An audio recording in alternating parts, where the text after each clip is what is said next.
Le débarquement de Normandie dans mon appart, chapitre 59. On peut pas aller sur les plages de débarquement, on peut pas aller sur les sites de débarquement. On se fait ça ici, chez moi, dans mon appart, en Normandie. Chapitre 59. Après la poche de falaise, c'est la débâcle, les Allemands sont chassés de Normandie. Les Alliés peuvent maintenant foncer vers Paris. Paris sera libéré le 25 août 1944 par l'insurrection interne, par la résistance, par la 2e division blindée française et par l'armée américaine.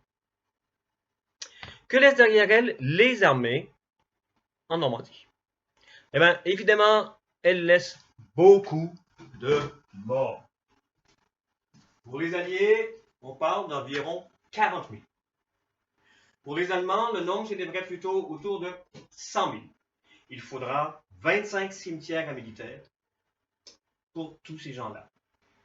Un Français, un Polonais, 2 Américains, 2 Canadiens, 6 cimetières allemands et 6 cimetières du Commonwealth.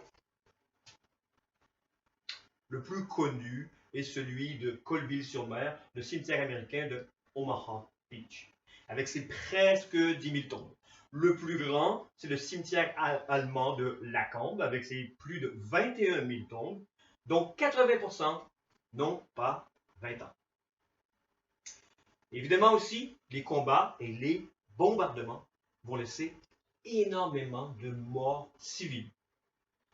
Les estimations s'entendent en général sur 20 000, bien que certaines vont jusqu'à 30 000 morts civils en Normandie en 2 mois et demi durant cet été. Et évidemment, les combats ont laissé des ruines partout. La ville de Caen est rasée à 80%. La ville de Saint-Lô n'existe plus.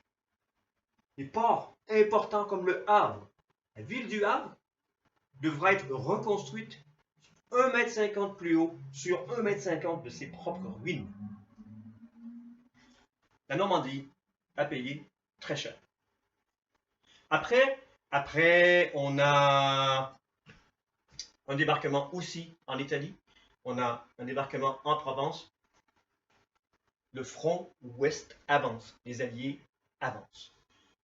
Le front est fonce sur Berlin. Bientôt, les Allemands seront coincés. L'Allemagne nazie va s'effondrer. Prochain chapitre, ce sera le chapitre 60.